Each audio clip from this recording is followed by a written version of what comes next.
So, William, okay. hello. It's we're having an weekend afternoon happy hour, and quite frankly, we're going to talk about the debate today, everybody. Ever since the debate, I've been feeling like day drinking, so I'm just going to do that for the extent of our conversation a little bit. Is that okay with you, William? Well, Will I offend you if I do that? Oh, okay, good. You got no. you're keeping me company.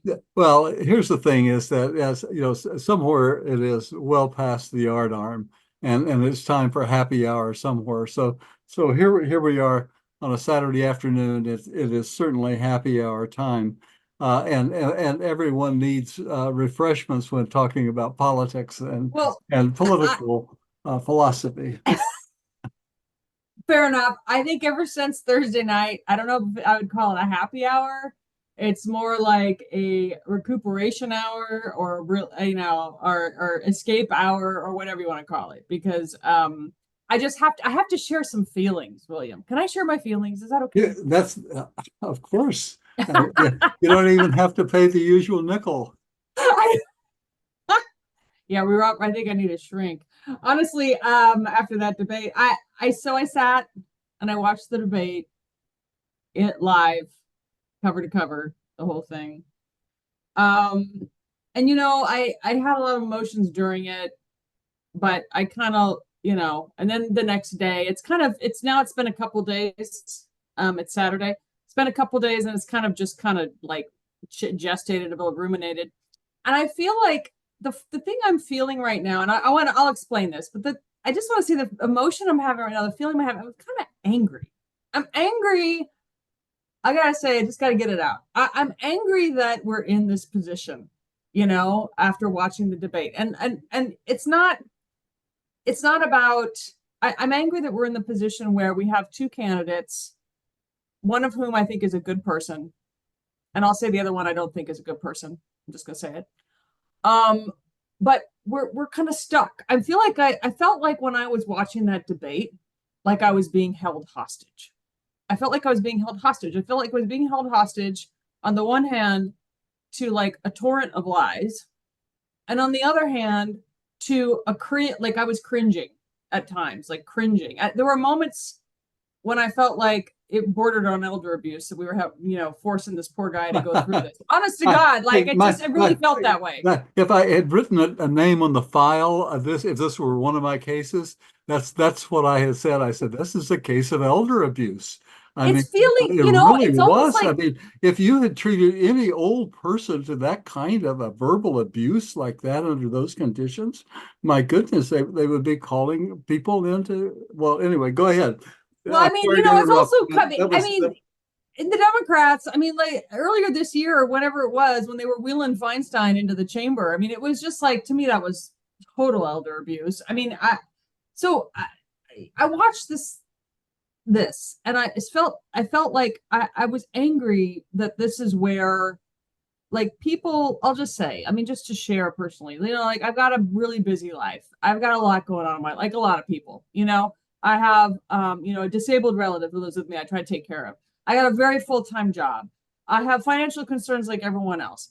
And on top of it now, there's like this just at the federal level. And I know I say that just because I feel like a lot of people are going through life, going through a lot of things that they've got to manage in their lives. And then on top of it, we have like, I don't know, what seems like this impending disaster that's been created by our political elites. And that's who I'm mad at. I'm mad at the Republican Party and I'm mad at the Democratic Party that neither one of them has been able to get it together enough to put together sound candidates. And so while I watched this debate, I felt like I was held hostage by this whole situation. And where I'm at now is I just feel kind of angry about it and also helpless about it. And it's not a very empowering place to be. And it's not like um I guess the other thing I want to say is that uh, you know I just listening to the completely fact-free things that were said, you know, by Trump. Like it's almost like this, you feel so gaslit because you're sitting there and listening to this and you're like, wait a minute. I've actually I've been alive for the entirety of like his term and the prior terms and the term since. And it's just like the things that are said, it's almost like, no, this guy isn't blue, this guy's purple. Of course this guy is purple, and it's just like makes you, I don't know if it's supposed to make us question our realities or what, but I just basically, the night after watching it, I felt kind of like sad a little bit. And now I'm just feeling like there's something come up in me where I'm feeling um angry about it, you know? And like, with me in my life, with all the things I've got going on in my personal life, like now I'm supposed to, I don't know, I get pinged constantly for donations on my phone, like 10 per day. Like it's just the whole thing just feels like it's gone amok. It's gone amok. That's what it feels like. And so that's my rant. And thank you for letting me day drink. Thank you for letting me express myself. I feel like it's a safe space. I know that you will have, in response to I know I'm being pretty emotional, so I, I but I need to get it out so we can have a conversation. And I know you'll give me, you'll help me orient toward this in a more rational way. But I feel like I need to get it out because I do feel like a lot of people, I don't know, just looking at the media, looking at whatever, it feels like there's a lot of reactions to that debate. I want to say one last thing, which is I did watch the whole thing from start to finish. And yes, Joe Biden had some moments when he lost the plot, but he had some other good moments too. But at the end of it, I'll tell you this. The fact is that the moments where he clearly lost his train of thought, let's say, those things are going to be replayed over and over between now and election day. And this is the media environment we live in. We don't look at things holistically anymore in context. They are taken out and they are packaged, and they are, leveraged in a way for whoever's benefit, right? That's the media landscape we live in, and that's social media. And I do feel like I very much question whether he should be the candidate. So with all those, with that entire platter of emotional outburst and my day drink, William, I hand it to you. Please give me some guidance. Please talk me off the cliff. Well, cheers. cheers, Joann.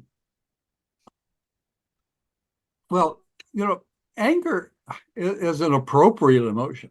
I mean, under these conditions, I mean, it's anger. You're validating me. Thank you. That's the first thing the shrink does is validate. But unfortunately, it is also, that is what's motivating such a large portion of people who are really listening to what Trump has to say and are engaging with it viscerally and emotionally. I mean, so because he is, and it was you who actually pointed out to me what a good communicator he is, and so what I was if substance doesn't matter whatsoever. Yeah. Okay. I watched about the first third of it live when it first started, and then broke we had company, and then I watched it yesterday in its entirety by fast forwarding because I really wanted just to make a list of the questions. I wanted to have a list of those so that we could look at those and see if they actually answered any of those questions, and actually they. The success of politics is really not answering questions. I mean, really, that's those who do it best actually never really take a position that they can be held accountable for or anything else. They are just so good at that. But the entire debate was. Well, okay, about your anger. Let's deal with your anger before we get away from that. Keep in mind that all of these people have evolved with you over these terms and over these years and over your years, and looking back over the years of Biden from having been the youngest senator or second youngest ever, and going back through all of their years of who they are and what they are and what's gone here. Everybody has evolved together at the same time. I mean, so you can be angry That's a good point. at the government, but what it is the government really is just, again, is representative evidence of its failure itself. It has just simply become a failure. I mean, it's had its ups, it's had its downs, it's had its moments, it's had its ugly times. But my goodness, I mean, look at it. It's been really just a very violent experiment in government. A 500,000 people died in the Civil War, and that was within 100 years of our founding. You Yeah. know, that's And that was when there was fewer people in the country. The population was much right. smaller, right? Yeah. 500,000 people died, in that Yeah. great Civil War, and it's still being felt across the country. And that's a part of what you're seeing is a part of that great divide that remains in this country. Across the different cultures and the different societies of our nation, and and it's sad. And anger is not inappropriate, but again, we've all evolved in this together. So we've got this government, and that's what we have to do. We have to look at this government we have objectively, Mm. without, and try to, step beyond the anger of the moment, and use that anger though to Right. compel us to take a good hard look at some of this stuff, and because it takes energy to do that, Yeah. and I'm not prepared to take a transcript of this debate and do a line item truth God, check no. on it. Please But don't. I mean, Yeah. there are those who will, and will do so. But then see, here we are. There's another note I made here again while you were talking on this subject, and that is that when Trump, if you is in one of his books, he talks about the artful lie. It's Right. basically the art of puffing, and that's what we study in law when you're dealing with fraud.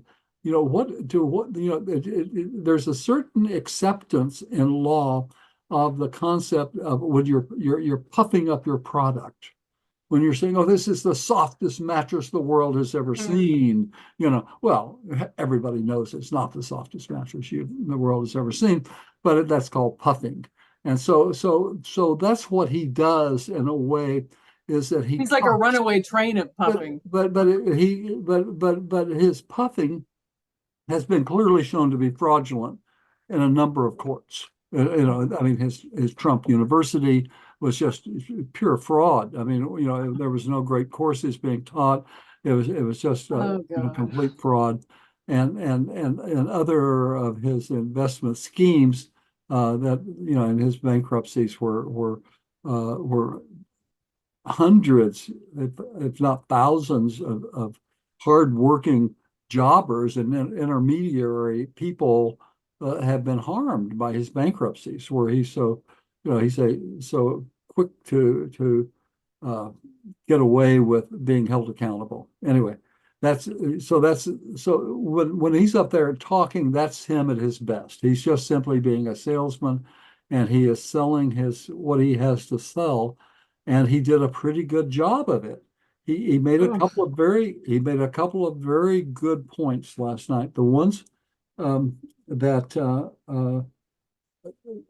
struck me, the close. Well, he completely avoided the most important question of the evening, was the environment and what was going to be Oh, done about that, and would Trump support anything to deal with the environment. And he just completely refused to answer the question. He went back to the previous question, and he just spent his entire time talking about that, and refused to give up on that. Then again, but do you think that was good? Because to my mind, when he did that, I thought he lost the younger generation. well, The fact that he didn't even bother to answer the question. that certainly, that's true, but I'm saying that in terms of holding him accountable in any Right. way, he He slithered out of it. this is Yeah. where he was exercising control as best he could of the debate, the Mm, focus of the debate. fair enough. Yeah. But he also, then there was another point where okay, there were 2 points. One is when they talked about Social Security, Biden said, well, we could deal with Social Security easily by just simply making those who earn more pay a fair share. And he said we can easily do that by raising the limit to $420,000 a year. In other words, you know, over $420,000 of income and you pay then they like become more. then they become exempt over that. You just raise the limit. I think that's what it was, but in any case, that was his answer to that, Taxing higher which is income. the logical approach to Social Security. It's just simply it is what it is, and but then Trump blamed the Social Security deficit on the illegal immigrants, the immigration issue. They come here, they get Social Security cards, and that's what's bankrupting Which Social Security. is a lie. Well, exactly. It's to exactly the contrary.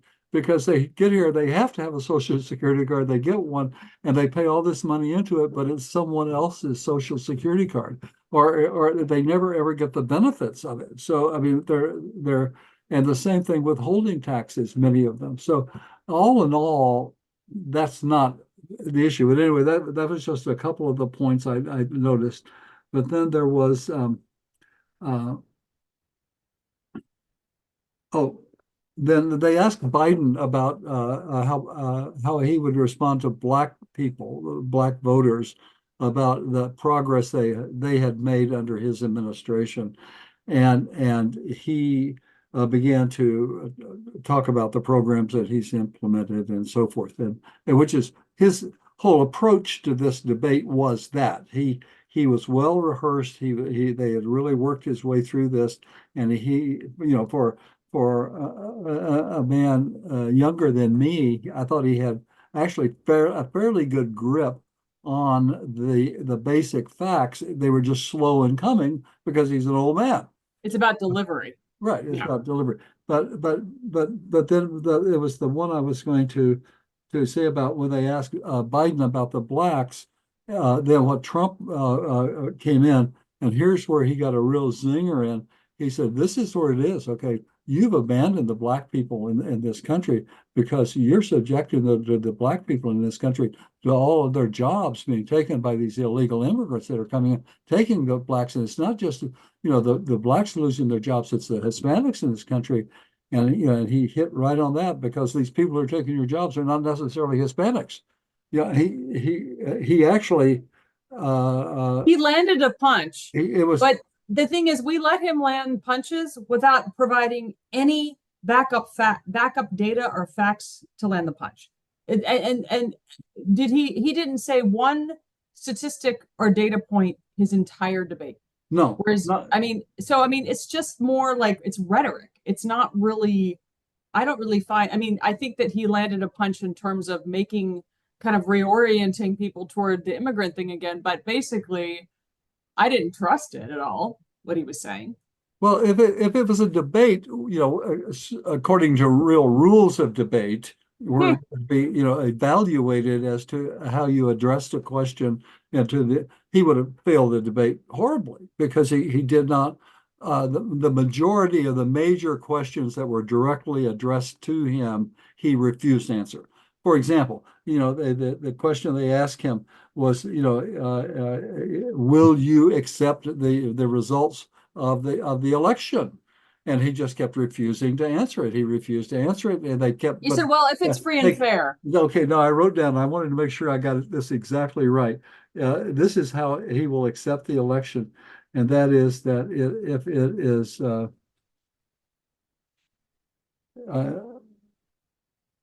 it is fair and good. That was how he ended it, and good. It's a good. In other words, he'll accept it if it's a good result. Uh, but in any case, it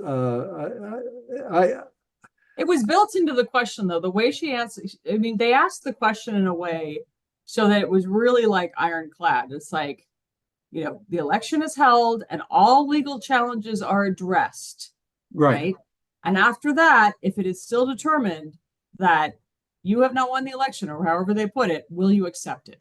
Right. And he was like, well, he completely evaded answering the question directly. Totally. Well, he won't as far as I thought it was actually by the number of questions, my golly, there were at least 20 plus questions asked, an hour and a half. Yeah. So it was actually a good range of questions. And I thought the debate rules worked fairly well. 2 minutes, 1 minute, 1 minute, and then a discretionary minute. I thought was a pretty good rule. The only thing that I thought would change this, and that is that since he so often refused to answer the question asked, I mean, to even address the Right. question asked, and just went off on the topic they had been addressed on because he still had something to say about that he wanted to continue to talk about. They should have just turned off his mic. And if they had done that, if that had been a part of the rules, that if you don't answer the question, your mic's going to be turned off and the time is going to be given to your opponent to deal with the same issue. I Uh, love that. you I know, think that that would have been great. so other than that, the rules kept him from being as as aggressive as he was, like in the Clinton debates. When he interrupted her, right? He interrupted when it wasn't his time Oh, and he all just that stuff, right? any Yeah. minister, he walked right up and stood right, looked over her shoulder, while she was talking. He just, went all around the stage. That none of that was allowed here. They had to stand at their podiums and address the questions I think with a blank pad. They could make notes, but but it was all in all, I thought, an interesting debate. Um, I wish that they had dealt with it with the real issues. Well, there's been so on the format issue, on the format piece, there's been some criticism of CNN to say, well, they just let him get away with just blathering on and saying all kinds of things that were untrue. I mean, like factually untrue. They just let him get away with that. And my thought is in a debate, it's not for the moderators to start debating the participant, right? I mean, it's like Right. Okay. it should be the other person who Okay. brings up the stuff they say, right? I mean, Right. that It should have been is okay. Under the rules of that debate, no, the moderators are not going to fact check. That is up to the debaters themselves. exactly. And there, Biden just simply wasn't up to it. He wasn't up. He tried several, He did at several times. He times kept trying to on say, some no, things. that's, what you said is not true. That's not the economy I inherited, so forth and so on. And he really tried to respond to some of that, but it was just such an onslaught. It was just like, just like one thing after another. That was just that that was not moderated by any real regard for the truth as is required in serious matters. I mean, when you're talking about serious matters, when you're talking about contracts, and when you're talking about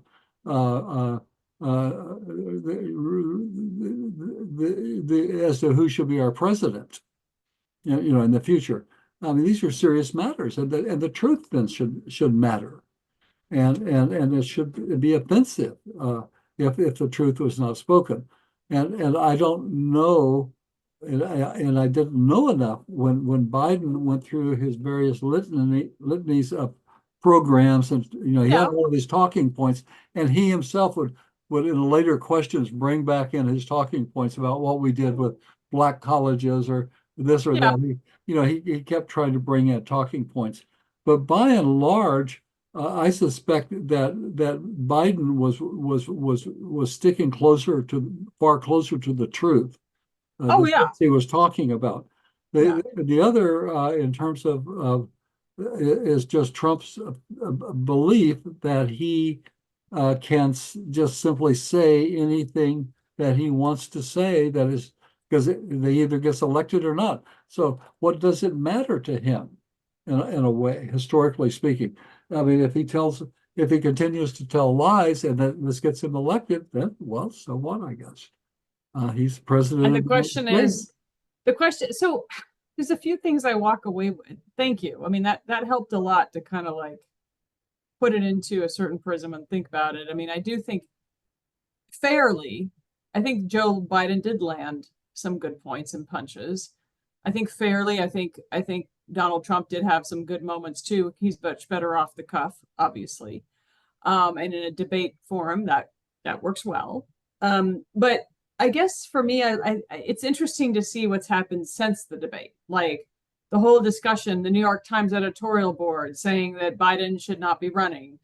He needs to hand over his delegates and have an open convention. Like it feels to me like there's way more focus on Biden not performing up to snuff than basically the torrent of untruths that came out of Donald Trump's mouth. And maybe that's because we're used to it by now from Trump.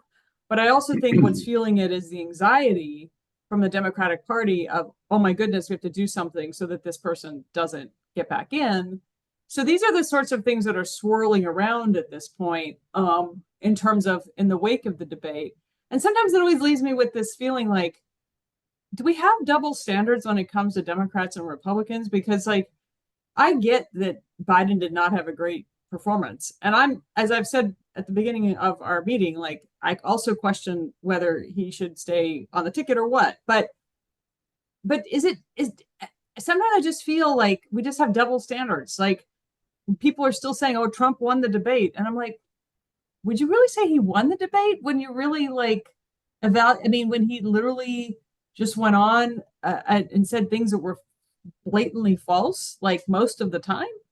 Is that still winning the debate? And if it is winning the debate, then why would I watch another one? I mean, that's where I've come to it at the end when I think about it. Hmm. Well, Yeah. I can't remember the last time I watched a presidential debate. Um, it's but everything you say is true. I mean, everything you said was really true. But here's the thought that occurred to me. And this is in answer to the New York Times editorial comment that you made. Mm-hmm. Okay, you and I here some 6 weeks ago had Mm-hmm. a conversation about these candidates, during Mm-hmm. which we basically concluded that neither of them were really qualified Right. to be holding this office, and they were representative of the failure of the two-party system of the government we have.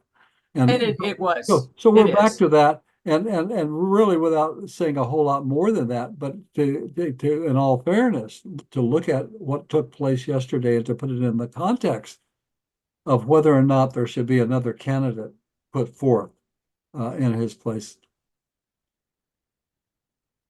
He's not a candidate for the office. Biden is the president of the United States. Mhm. That's is concerning to me tonight, in an honest way. I think he's a good guy, Yeah. but I just think it's good that he has Joe Biden by his side most of the time, You because mean Joe has who by his side? uh, uh, Joe Biden has Jill, his wife. Oh, Right? right, Jill That's her Biden. name, Yeah. right? Jill Biden, by his side, because she is a strong woman. I think is a very strong influence in this presidency. Sure. It's holding him together in a lot of ways. But I really think that I don't see how it can last through another 4 years.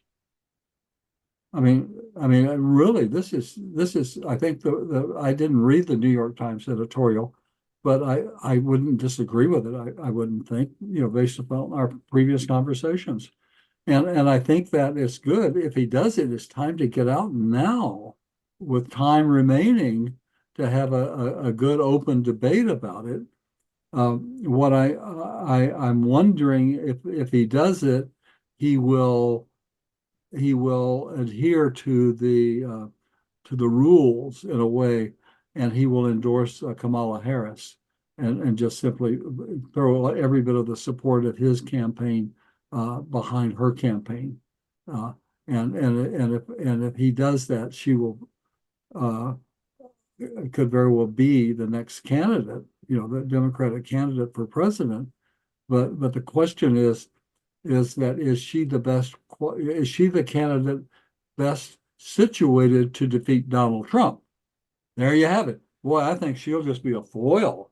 I mean, I think that he will just he's got so much to go after her about that it could be a really, But really. what would he, but what does he really say? I mean, I agree.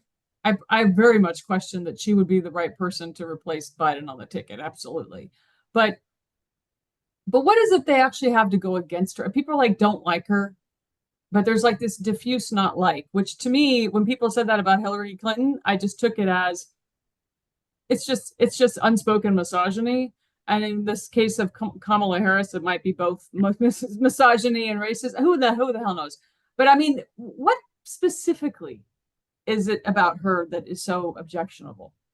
Well, you're asking I me. mean, not to you, but I mean in general. Like I've never, I Well, have just okay. don't. In general, I think you probably touched the bases. Personally, it's just my own personal impression of her as the chief prosecutor of California, as the attorney general of California, the manner in which she chose to prosecute cases and to, I mean, to me, uh, and it's not that she did anything really, really wrong Right. in any of the jobs she had, either there or in the Senate. It's just that uh, it it is that she is just such the consummate new Democrat that there's Mm. just really she's just a Democrat because that's a better label for her to get elected. Uh, Mm. I think under other conditions, if she was in another county or something, she might very well be a Republican. Mm. Uh, It's about what's yeah. yeah, Um, I don't see her as having any real strong ideological principles at all. I and you saw evidence of that when she was AG that she. Well, this was just my feeling, my Mhm. own impression at the time, without really I wasn't Analyzing engaged it. in anything at the time that made me spend any real time with the subject. That was just always my sense and feeling. Well, she's just another real new Democrat. And of course, Newsom is the same way. I mean, it's the Mhm. same ilk. Uh, so I don't know. Is it the governor of Michigan. Minnesota, Michigan? Well, there's Amy Klobuchar, but I don't think but it's Gretchen Whitmer. A lot of people Yeah. are talking about Gretchen Whitmer, who seems like she What do could you think be of her? a I don't contender.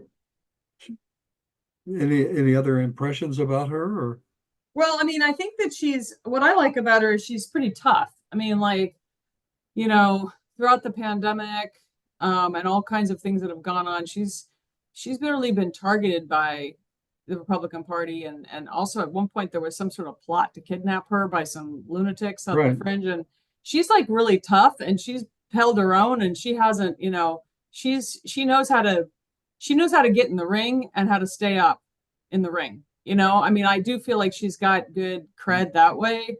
I mean, aside from that, I haven't spent a lot of time looking at her platforms and things. I think she's been a good, solid Democratic governor in Michigan, but I think actually also she's very popular in her home state, which I also think says good things.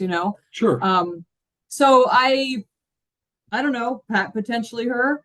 I think Newsom has made himself too much of a lightning bolt, like lefty, like especially in the like right wing media and stuff. They've painted him a certain way for a long time. So I think he'd have a longer uphill slog to really be able to get the independent vote and middle of the road vote to win. So all this is speculation. We don't know what's going to happen, but I don't know. I mean, let me ask you this question: do you think there should be a second debate? And if there is, if you were on Biden's team, would you have him debate again? Wow, that's right. They've scheduled another debate. Have they? Oh wow. Is it who's sponsoring Is it Fox? I I, thought I, they had scheduled two. Didn't they agree to two debates? I don't know. I No, they did. I think that they agreed that they would have two debates, at Okay. least two debates. Okay. And so I think that those are almost like they may not be fully scheduled yet, But They they're, are they yeah, are agreed to. So it would be awfully hard for Biden to withdraw from that. And he can only use the cold experience once. That he has the cold, during this one. But it would be I don't see how he could avoid it. But right. I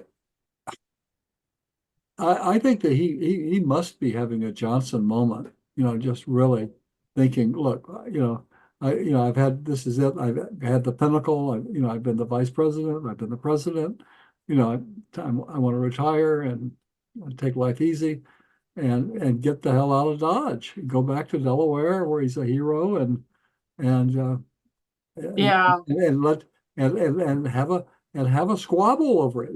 I don't think a squabble will hurt the Democratic Party to really examine yeah. their principles and what they stand for, and particularly if they examine their roots and that they really represent working people and small business owners.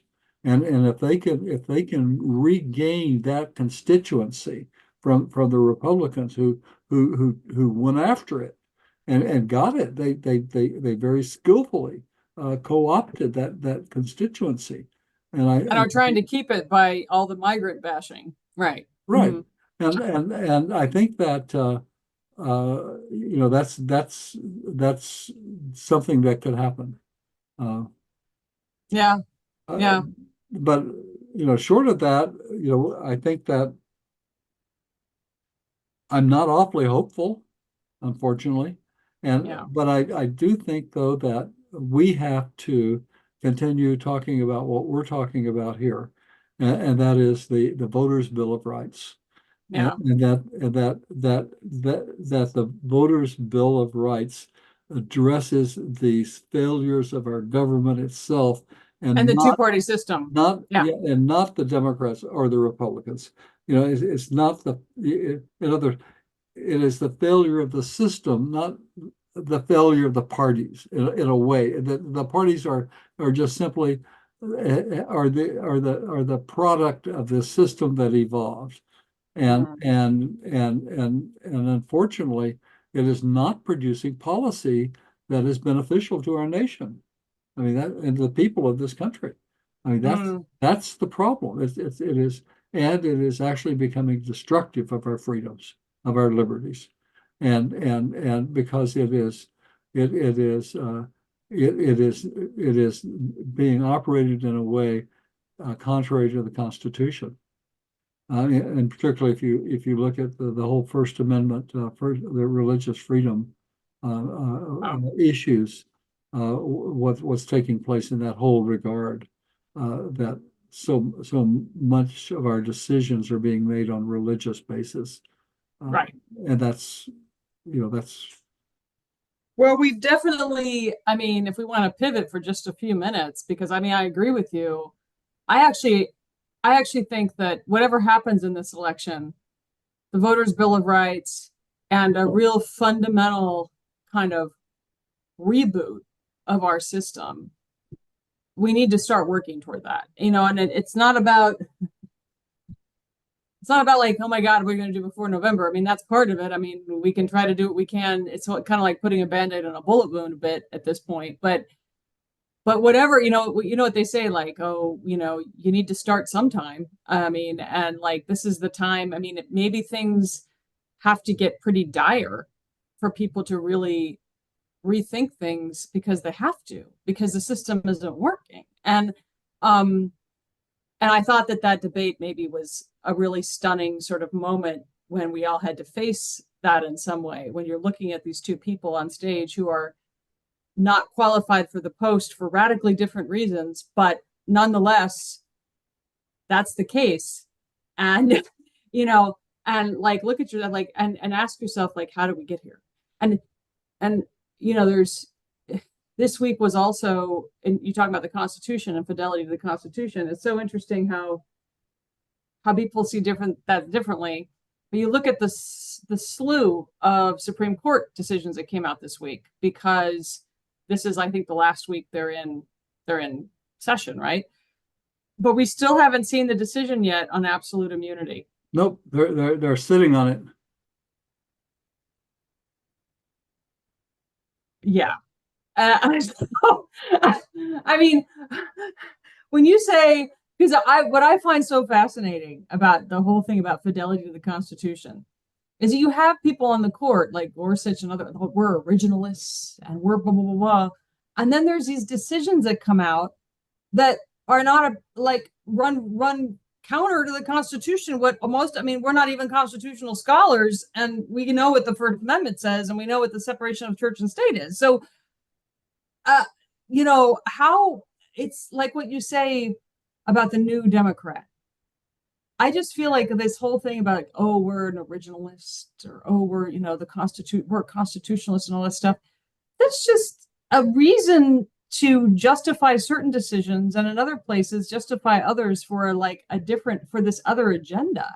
It's not about fidelity to the Constitution because you can point out 100 places where there's no fidelity. These supposedly super conservative originalists are voting for things that are like I don't understand it. Like how if that's so so there's the ideology and then there's the actual kind of agenda. And the ideology is used as a cover, you know, for what an actual agenda is. And that's what you see happening, as this. And so all that to say that all this is like a really broad way of saying I agree with you. that, that there needs to be, because what's great about the Voters Bill of Rights is that there's just like this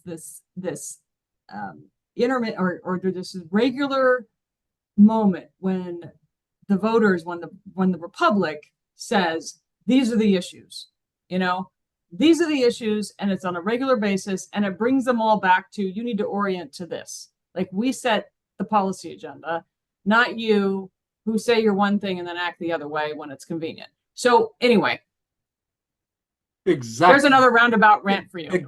Exactly. Yes. It's always good to hear someone else talk about the Voters' Bill of Rights. But no, Yeah. that's exactly it. I mean, that's the entire basis of it. It's really philosophical. It's like, who are we as a people? Who have we evolved to be Ugh. on Earth? And if it is in fact true that we are a part of a universal mankind, then what is common to all of us is that it's our ability to self-govern, to live in peace and to self-govern. And that's Mm. that's the ideal. It's I like like that. like it's like it's not a utopian dream. Mm. It's just the reality.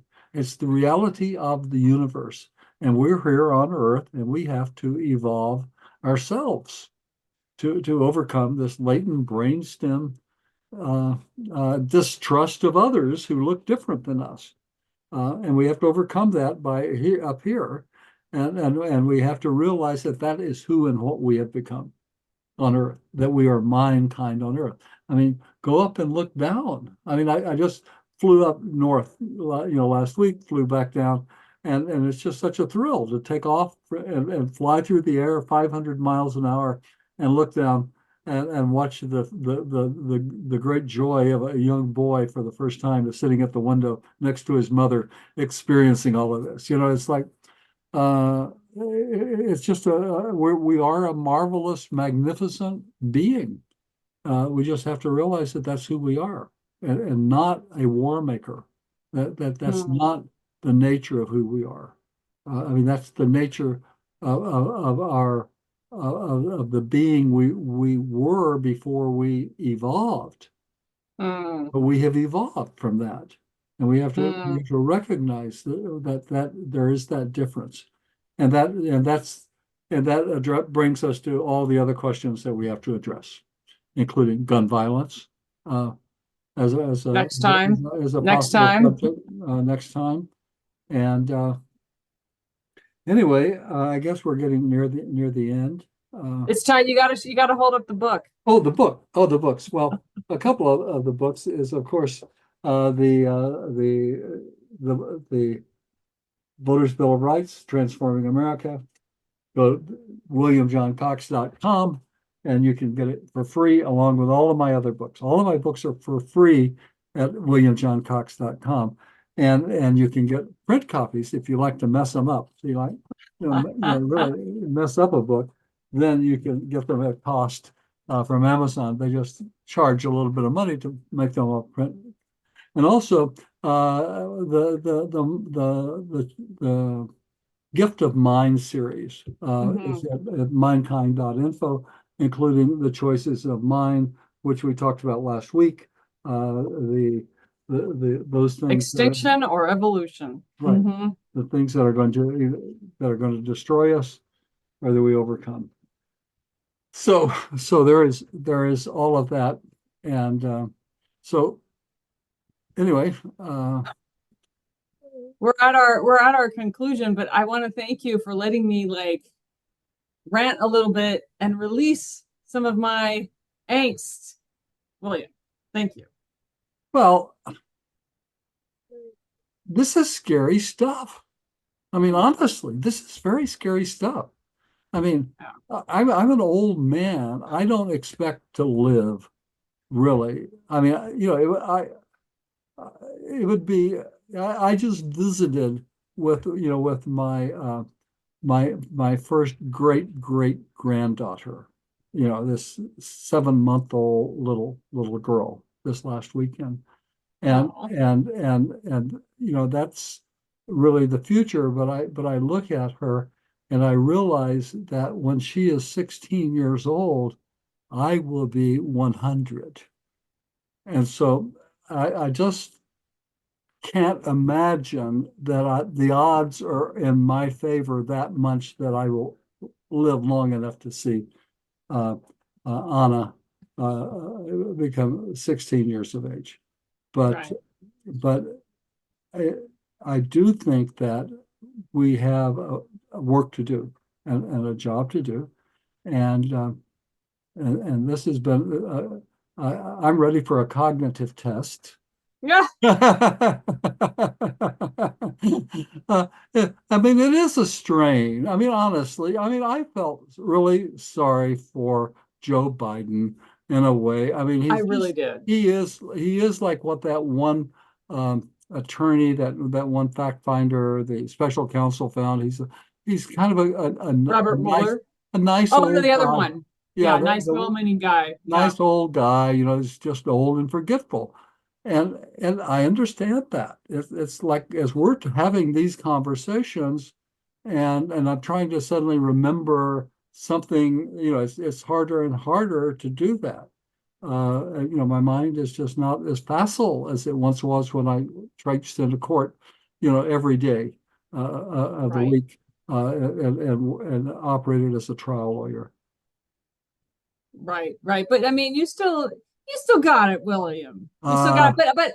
But yeah, to be in that type of high pressure setting for an hour and a half, lots of, dealing with him and the spigot of BS. And I mean, no, that's a lot for anybody, oh, much less, oh, yeah. I just could not have dealt with that in that way. Without, I don't know personally how I could have dealt with that, but it would have required at some point a kind of a mano-man confrontation. Listen, Yeah. asshole, you're just, you're just messing up here. But it ends up that they're challenging each other to go play golf. I mean, and Trump has got 2 club championships having nothing to do with age. I mean, and he's challenging Biden to go play golf, and Biden is saying, "Fine, if we all carry our own clubs." I That mean, was a kind of funny moment. just make a cartoon of that. I mean, just make a cartoon of the two of them, trudging along, and they're both face down, with heart attacks, and the paramedics are there, and problem solved. Oh God. Oh my Well, God. oh, All right. Well, listen, well, William, okay. I'm going to try to like stay off the day drinking and, Yeah, you know, that was it. Um, all right.